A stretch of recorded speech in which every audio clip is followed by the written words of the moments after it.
This is as good as it's gonna get. Hey, we're live. It says We are so right live. Hello. there, right there. Hey, everybody. Hey, kids. Comics. Silver-haired Bronze Age babe here, yakking about our comic book collection. And today, a live dive with my friend Rob. Yep. Hello, Rob. How are you? Hello. I'm Hello, good. hello. And it is 5 p.m. Eastern Standard Time in the United States, which means what? Cocktail Cocktail hour. hour. Cheers, Cheers. Rob. Mm. Ah. I'm drinking some Irish whiskey. You've got your beer there, right? So Yes, I have an Oberon because it's summer, and so the Bell's Oberon is the beer of choice okay. for All the right. live dive crew. So, and of course, first we have to say hello to Magic Lasso. First in the comments, Pointer Sisters aren't the only ones who are excited today. Lifetime baby. Thank you, Ryan. That is fantastic. Earlier this week I was in the shower singing Neutron Dance to Neutron myself. And I have to show everyone Charlie Dirks. Hey, Sarah, I made it. Charlie Dirks is my nephew. And we found out that this week Charlie and I went out to lunch because we had to talk about Obi-Wan on the Disney Plus channel. So whilst we were yakking about that, we realized that, hey, I've got a YouTube channel and you've got a YouTube channel. Now, Charlie, you can find his channel under CD Golf. All CD one Golf. word. It's Charlie Right. David Golf. And if you would like to see some 15-year-old boys striping it down the fairway, check out CD Golf, because Charlie and his friend, I promise you, you're going to see them on a PGA tour sometime soon. So, that's cool. Yeah, Very cool. no, he's incredibly talented. So let's see who else is here. Oh, Night Tiger. Nice to see you. That's so great. And Rager Sly is here. Bob is, yes, you finally caught one. Kind of like a gone fishing. So, well, thanks you guys for joining us. We're thrilled. So I'm laughing because, well, real quickly, Magic Lasso is like, so that's what he looks like under the mask. And yes, I forgot that I was doing that when the pandemic began, that I was, dressed up in a tuxedo and everything. But I realized that YouTube has a less formal dress code. So I'm just chilling in my summertime. Yeah, look. see, that is the handsome face that I know and love, and I get to see in real life. So there, now you finally all get to see my friend Rob. And Lucinda Secret Swirl, identity revealed. Yes, exactly. There he is. And Lucinda Swirl is there. Hi, how are you? That's my friend who we have known each other since we were like 10 years old or something at summer camp. And she is a very talented artist. And if you ever are looking for handmade, one-of-a-kind items like those tumblers right there, check her out, because she has, I don't have it right here, but a Batman tumbler. Rob has the swamp thing, I think. Yeah, exactly. Yeah, it's actually, I left it at work because I use it. Perfect. There you go. Okay, so the purpose of today's exercise is Rob and I actually had dinner last week, and we got to talking about how we missed drinking alcohol, talking about comics, and doing it on the internet. So we came we did 2 out of those 3. We do other things, but we didn't talk. They didn't. And before we start, we're off by lunchtime. Grab your party hat. Even though it's like 5 or 6 o'clock in the morning where you are, he's the one he's in Australia, and you get some kind of early bird special. Yeah, some kind of frequent flyer club memento from us for doing this. We're glad you're here, Werewolf. Thanks. So the purpose of this exercise is to show off some interesting comic book covers from our collections. But I wanted to start with my friend Rob, because he was telling me last week that because we have lost 3 of the greats in the comic book universe, Neal Adams and George Perez and Tim Sale, that you may not know that my friend Rob has an amazing collection of covers from those gentlemen, and I want everyone to see what they are. So, Rob, take it away. Let me try and make you big. Sure. Yeah. And it's been sort of a strange spring, early summer, right, to lose Neal Adams, Tim Sale, and George Perez. Yeah. I heard somebody on Twitter say that to lose Neal Adams and George Perez in 1 week would be like losing Martin Scorsese and Steven Spielberg. And I would say Tim Sale would probably be somewhere in there too. Yeah. I'm trying to think of the right person, but this first cover I'm going to show is Neal Adams. Now these are blank covers that were popular when the New 52 launched, and I got this at the Boston Comic-Con, and I had the blank cover. I walk up to him and I said, I'd like to have a Batman and Superman headshot. And you did have to pay for it, but you sit there, you chat with him, you come back the next day, and he has it ready for you. I don't think I can share my screen on this, but I have a picture with him, and I have like the giddiest fan boy smile. It's just the nicest thing in the world. But yeah, this is Superman and Batman, because one of the things that I do is whenever I meet these people, oftentimes I will say, give me your best Superman. So, and it all started with this first picture over here, Francis Manapul, Superman and Lois. So then I meet George Perez and I give him this blank cover here. And, you can see the pencil work, and it's not quite as clean and detailed as, we know his work to be. But this is another great one. And then this one's kind of special because the 2013, so Boston Comic-Con used to be in April. And in April of 2013, sadly, was the marathon bombing. And I happened to be at the finish line about 50 minutes before the bombs went off. So the Comic-Con was supposed to happen that week. It didn't. On a Friday night was when they were trying to do the manhunt with Zanaroff, and we had been locked in our home all day watching this manhunt go on. But the next day, Saturday, I'm in Somerville, Massachusetts at a shop called Kamikaze. And many of the people who were in the area already decided to go to Kamikaze. This was after Zohar Sanaroff was captured. And so Tim Sale, Ming Doyle, Agnes Gabaska, a whole bunch of great people. But this is this is the Superman that he did for me. And I have a lot of these Action Comics number 18. So again, these are blank covers so that the trade dress and like the printed words and everything is consistent. And then you just go up to your favorite artist and you ask them to do your favorite character. Yep. And so I have Chris Burnham Superman on one of these Action Comics. I have Joe Cajones Superman and Lois that I will share another time. But so to lose, Tim Sale and George Perez and Neal Adams, it's been quite a period of loss for the comic book industry. So I'm glad we had a chance to meet those guys. They were all super kind. The Tim Sale, I actually caught video of him drawing it. And so, cause I like process. And it was kind of funny because he said to me, he's like, please don't upload that, because I think at the time he was working for Marvel. And, so he tried to be, they don't really like it when they draw like DC characters publicly. Right. So I never released it, but now that he's gone, maybe I will upload it. The other thing too, and like you and I could totally do a George Perez like separate thing. As I was flipping through some of these covers, some of my earliest comic book covers were George Perez, and I didn't even realize that was him. I have that book, and I didn't even realize it was George Perez. So shows you how much I know. So this is Batman Year 3, and one of the things that I just noticed this week as I was flipping through these covers is that there's a spotlight on all 4 of these stories, and the spotlight all falls on Dick Grayson. So it was one of those things when I kind of laid them out on the floor. Yep.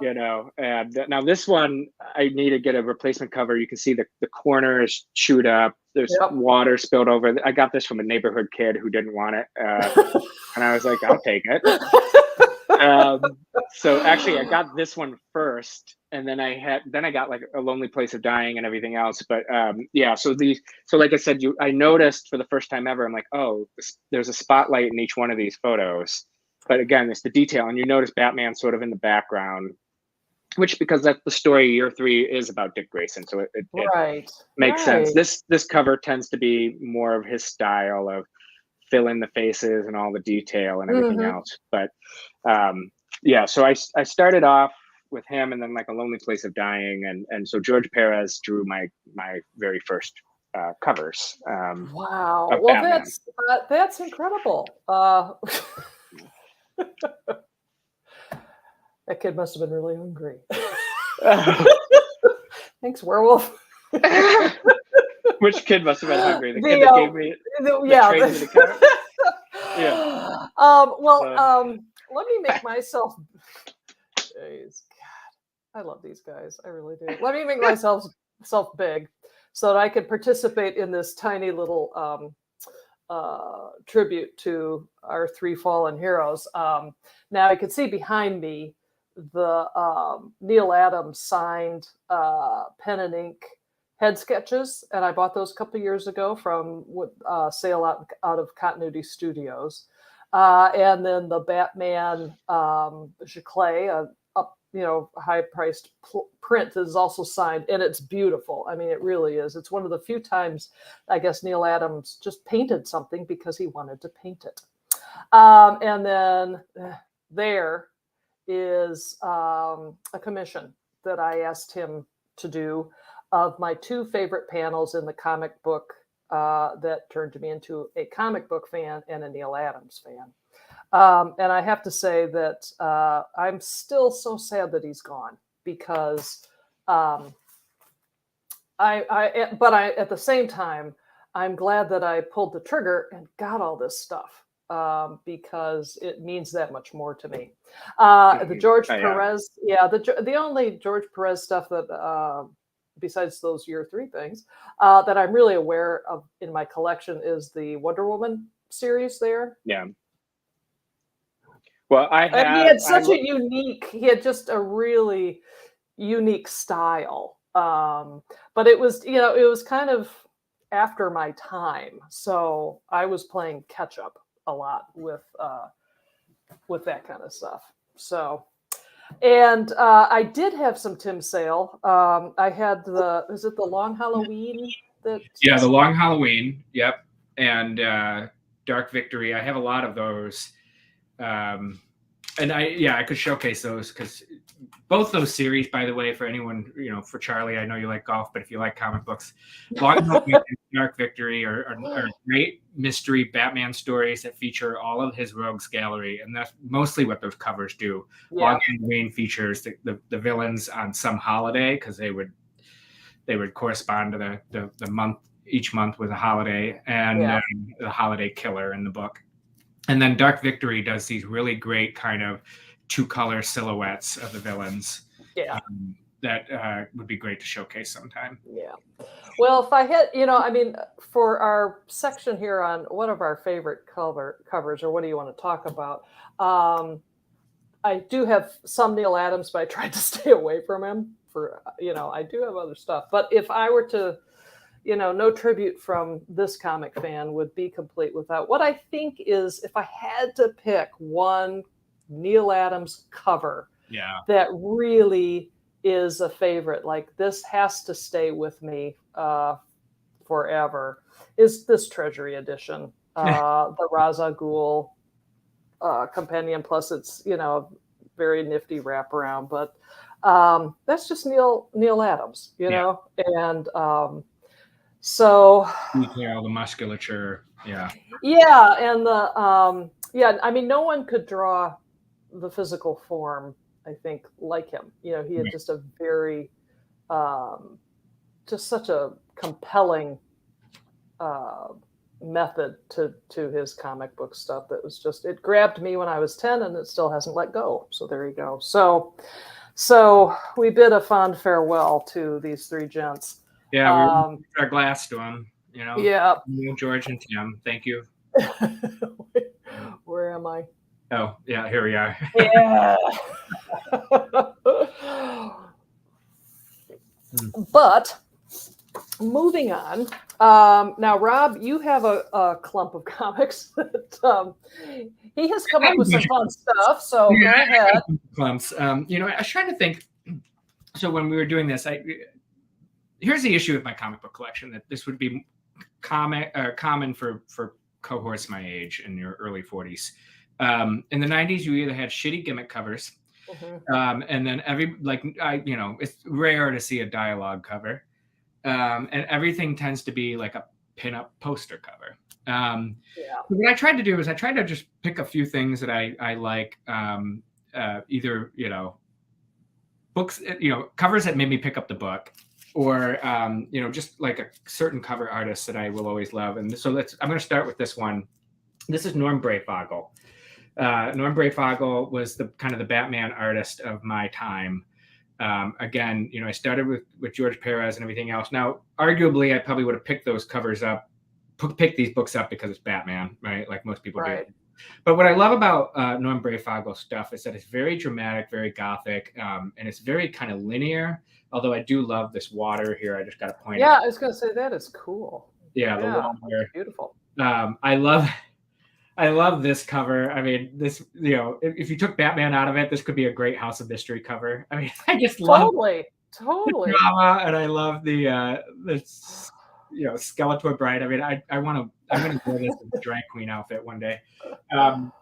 You know, this is the next part of that story. It all involves Scarecrow and Batman getting over his fear of taking on another Robin after he had lost his Robin, right? So there's the big Scarecrow reveal. But so you can see, like, you know, it's a lot of lines, is kind of his style.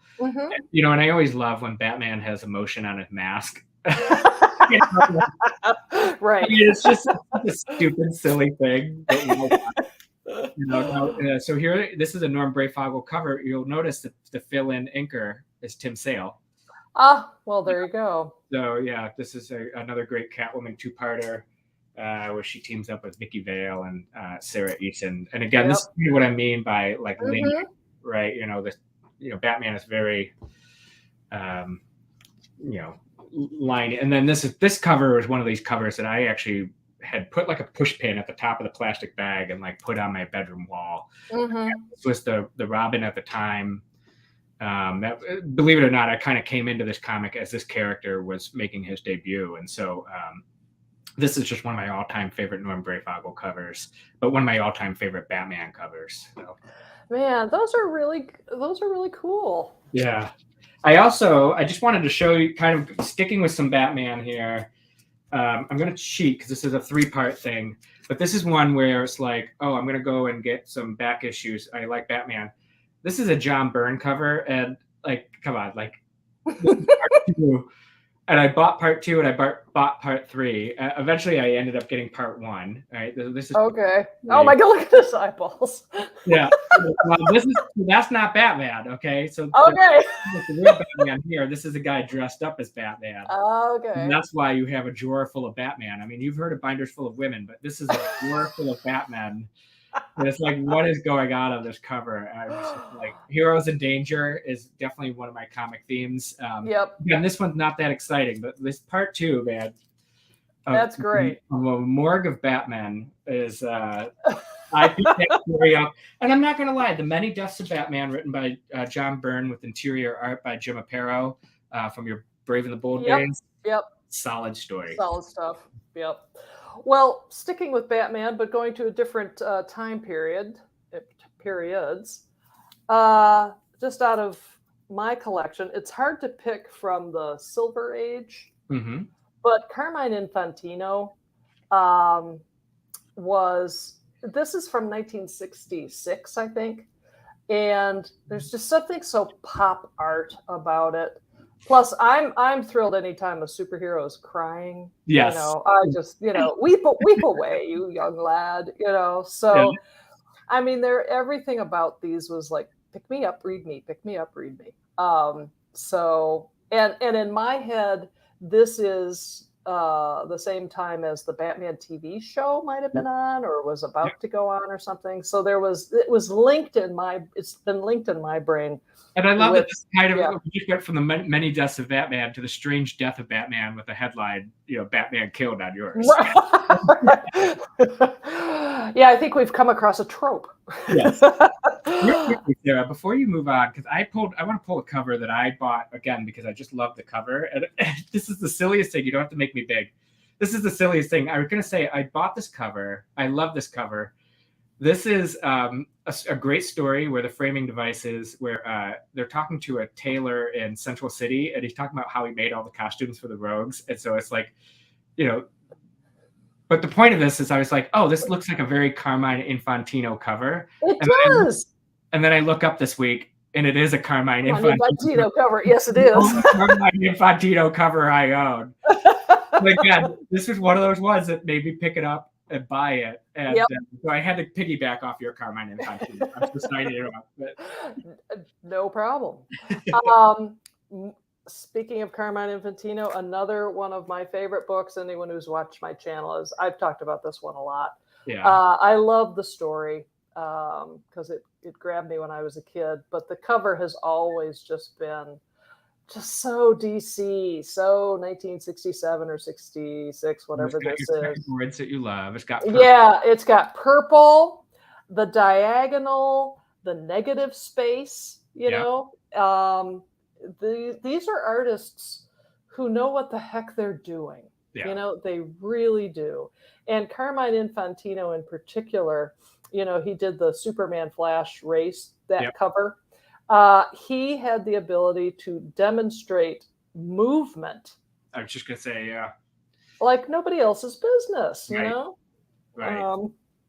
And in one sense, in my collection, and now that I think about it, it's like what you're saying, the movement from here's part of the story to, well, let's strike a pose. Yeah. This is from 73, 74 or something. And I've always loved it. I think, again, Batman and skulls, I'm all over there. But you can kind of see how things have started to not necessarily take a story panel and heighten it. And this one from Detective I've always loved too. I love it when the superheroes yell at me. Thank you. But it's just, and how the cape comes across and, is not bound by the panels there. Yeah. But then finally getting into a different era of Batman, you had year 3. This is the year 1, part 1. I almost pulled that one too, but again, and David, and I don't know if I can ever pronounce his last name correctly, Musizelli or whatever. He's an incredible artist all around. Yeah. So year 1. Actually, one of my favorite year 1s is like part 2 or 3, and it's like a silhouette of Batman with some smoke, and there's like a wall blasted out behind him. Yes. Yeah. Well, and this image, I picked it just because this is such the iconic Batman origin image, and it's been done by a lot of folks, but I thought that this was just listen, I wasn't reading comic books then. Right. I happened to see it literally at a drugstore. I guess the last time you could buy a comic book at a drugstore. And so I was like, oh, I wonder what's going on with Batman these days. So I had to have it. And then, of course, I read it. And I'm like, I don't get it. But I went back in a few years ago. It's like, oh, now I get it. Yeah. So, all right, Rob, what else you got? Well, I'm so kind of actually similar to this. Is I'm going to pick this cover here. This is that pinup era. This, by the way, is a great story, but this is from 1990, Legends of the Dark Knight. This was another one that I would put the push pin in at the top of the bag and hang it from my wall as a kid. I just loved everything about this cover. I kind of went with the theme of what would it take for me to pick up a book, and just going to show a kind of a quick little clump here. This is kind of recent. This is one. I decided to go on a project where I was going to buy books that were on the stands the day I was born. Oh, what a great idea. When I saw this cover, I was like, great. This is the only Doctor Strange comic I've ever bought. One I've ever read. It's the only one I will probably ever buy. But I'm like, heroes in peril, right? Yep. And, this universal fear of surgery. I was like, yep, I love this cover. This one you and I had talked about a few years ago when I came. This is the only one from like the day I was born. I'm not this old. Whoops, sorry. Yeah, nice. This is Nick Cardy. You and I are both from Detroit. Yep. Look, I'm not gonna lie. If I could get a print of this and frame it and put it in my bathroom, I think I would, because absolutely. The idea of a sewage monster. The story is totally forgettable. It's bonkers. Totally forgettable story. There's no Rensen in here because this is 1972, before the Rensen. Now this, so this cover, so this series, I picked up volume 1, and this is volume 2, and this is a cover by Brian Bulland. This is the one that caught my attention. Kind of like what you were saying about, expanding beyond the boundary. This cover, this could be one of your like Beyond the Unknown. Yep. I love this. So I saw this, and then I saw, issue 2, issue 1 were on the stands together, and I thought, okay, well, I'll pick this up. And then of course I ended up getting hooked and reading the entire series, including volume 3. And then I went back and reread volume 1, but it was all because of, I'm still not used to this. Okay. All because of this cover here that I got sucked back into the Invisibles. Well, they have their way with us, those comic book artists, don't they? Yeah. And then real quickly, before I move on to like a few other clumps, this is just, I wanted to point this one out. I was going back and looking at this. I love even faces in this book. There's Beth and her sister, and then her mother. Yeah. There's La Llorona, the woman who weeps, and then all these faces here. And again, this kind of use of water, which is very hard to do. Mm-hmm. I almost wish I had this without all the trade dress and the barcode and everything. Absolutely. I just think, why am I struggling so much? Okay, here we go. Why am I struggling so much with my orientation? I thought I was up. This is, I just thought this was a wonderful cover. And then the other thing too, kind of related, before I get on this few other clumps, is I was thinking, okay, how am I going to do this? Find covers that I like. So I thought I just literally started flipping through the boxes. Well, the first set of the boxes is 52. Yeah. This was right around the time that you started kind of coming back into the DC. I did. Yeah. You're the one that said, hey, Batwoman's coming back. Yeah. And so it's like, oh, okay. So, and I thought the covers on the 52 series were really cool. Yeah. These are J.G. Jones. And the ones that I thought had the best cover were all related to the Question. And I just, and I loved this one in particular. I love this Banksy stencil. The idea that it was kind of influenced by Banksy. And then this is another J.G. Jones one from that era of a character that I think should always be on the Justice League. Yeah. Vixen. So this is actually, again, talk about a pinup cover.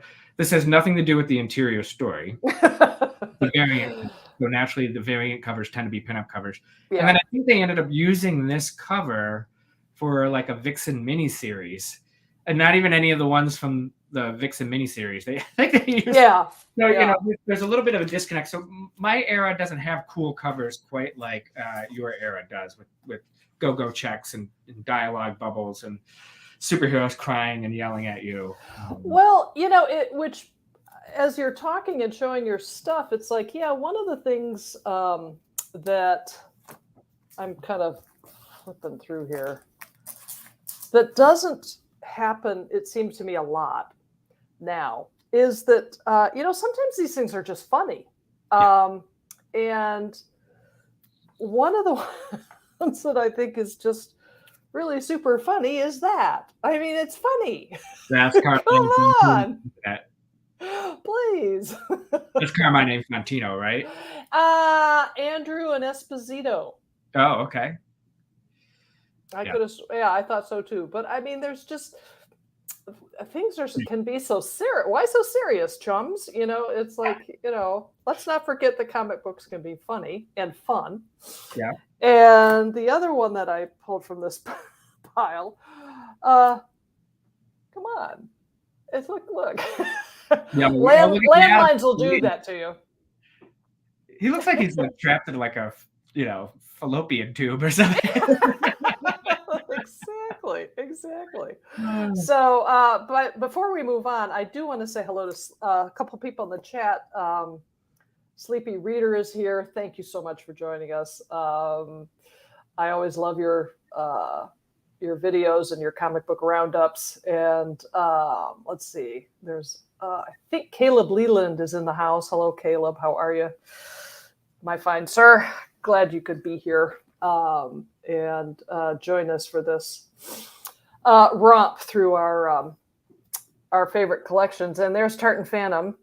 YouTube never sends me alerts when you do a live thing. It's like, I do not understand YouTube's algorithms, because I know I subscribe to people and I hit the little bell and I do all that kind of stuff, and yet still I am missing stuff. So thank you, Tartan, for finding us when YouTube didn't want you to, I guess. Yeah. So let me just go through a couple others before I give it back to Rob.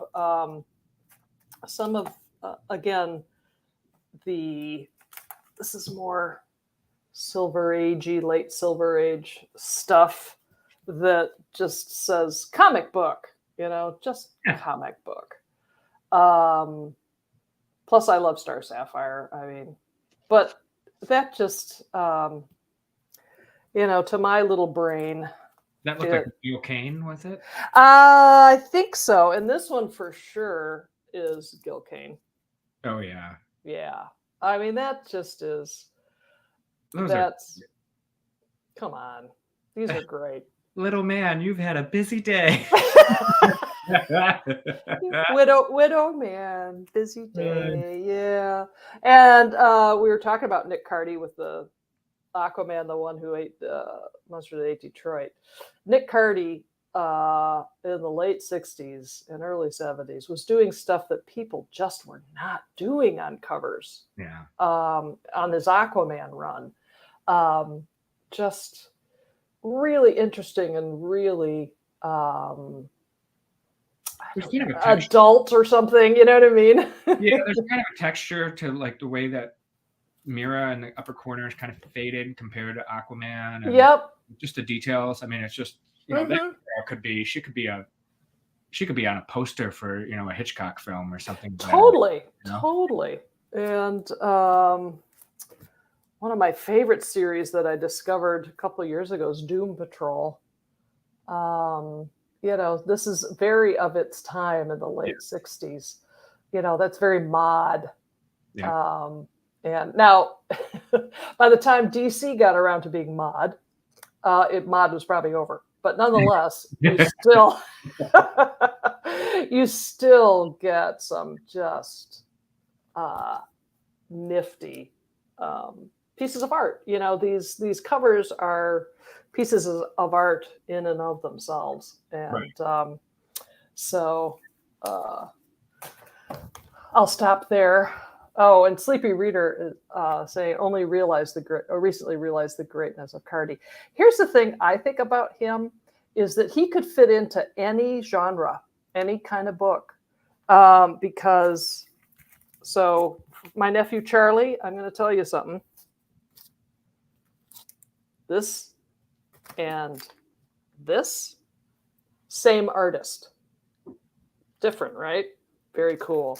So yeah, he could do a lot. He's one of those, but I think Sleepy Reader's got a point there too. I don't think people speak of Nick Cardy in the way they might speak of like a Steve Ditko or some of the other that era. So yep.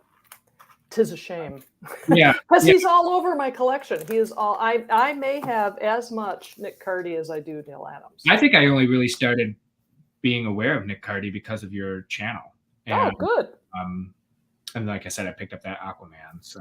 Mm-hmm. Yeah, and Werewolf. Yeah, I think Nick Cardy had been around a long, long time. So for all I know, what I think of his heyday, it was like Right. You know what I mean?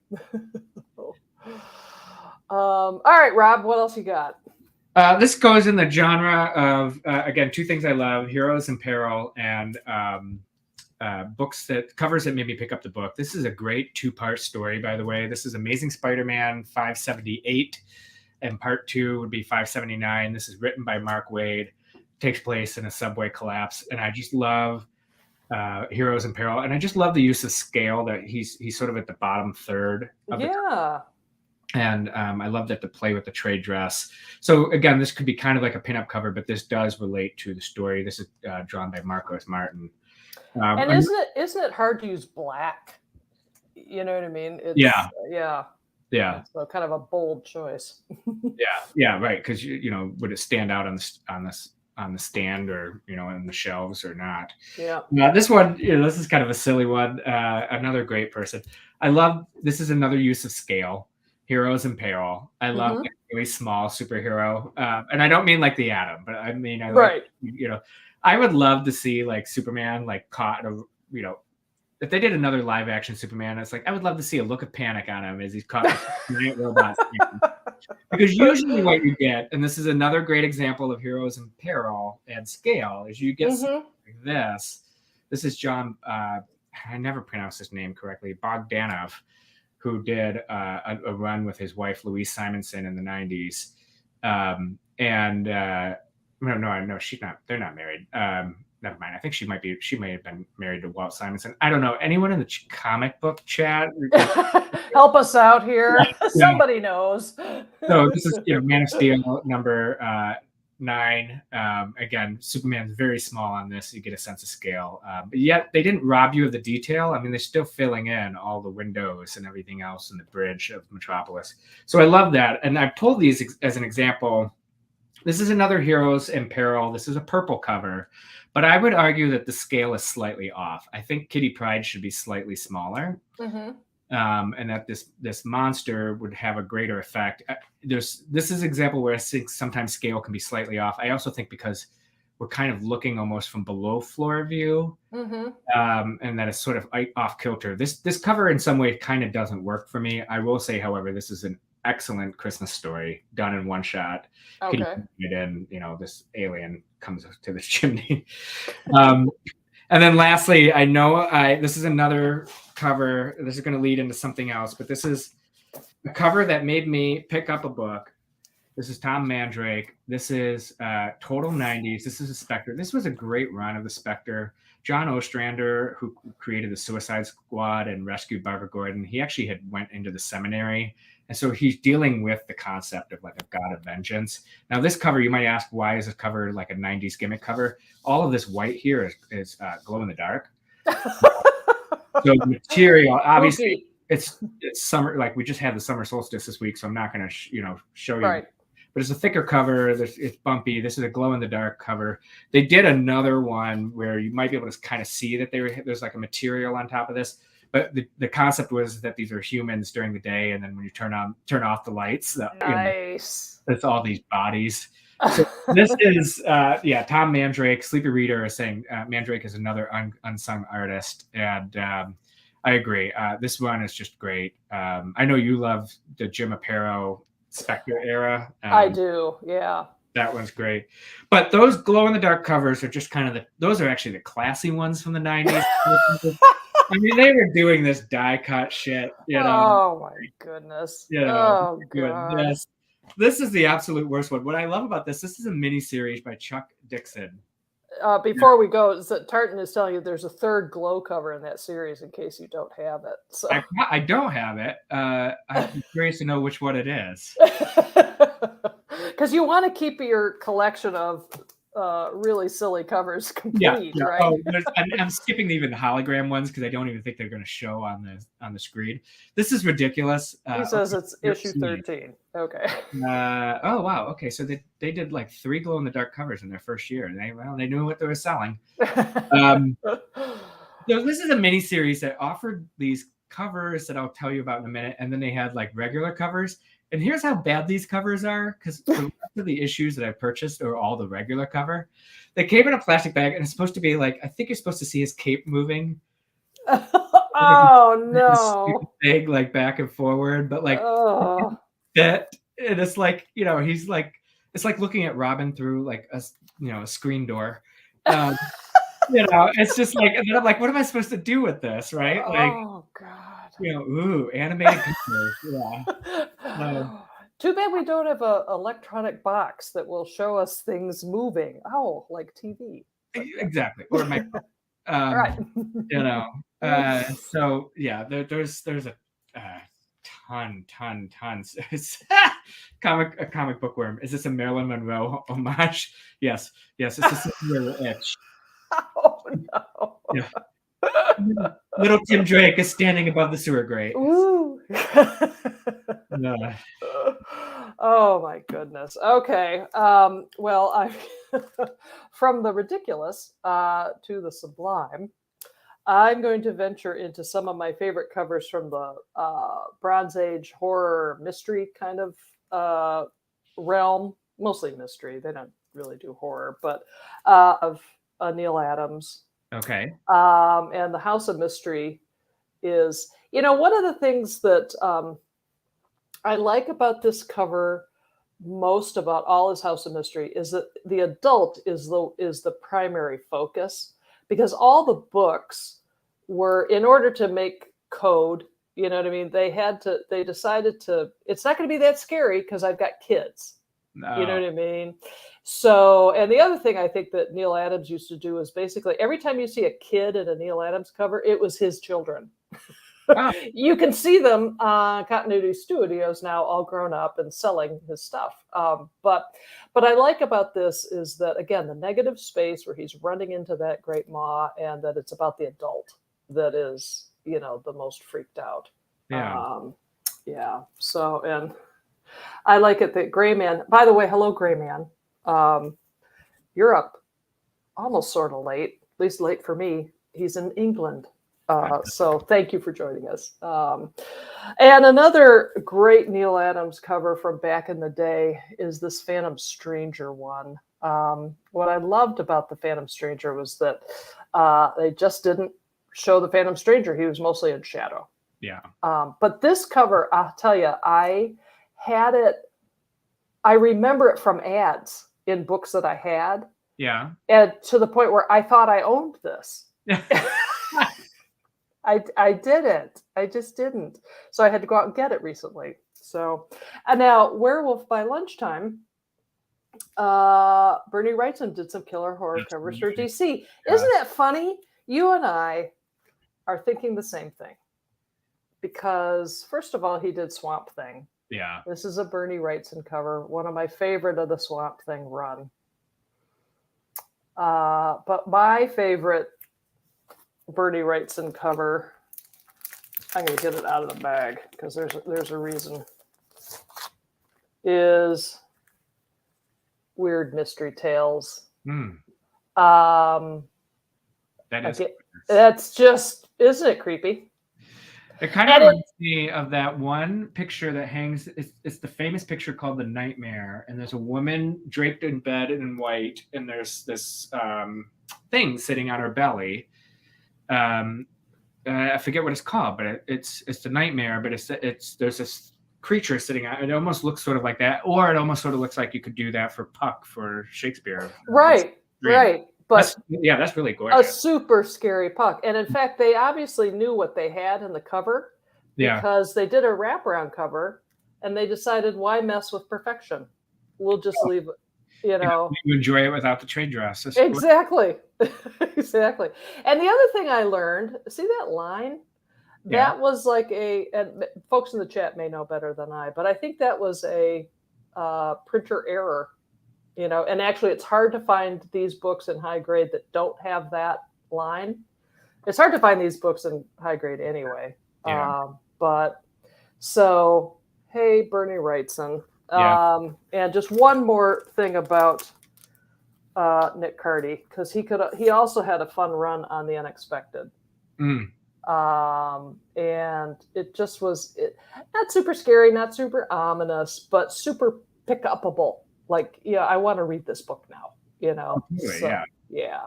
So, There was a Punky Brewster episode, and one of the friends got stuck in a cave, and there was a giant spider web, and it was like a hallucination, and there was a giant spider, and that cover reminds me of that. And Punky Brewster. I know. I'm revealing my age. Oh my God! All right. There was a lie.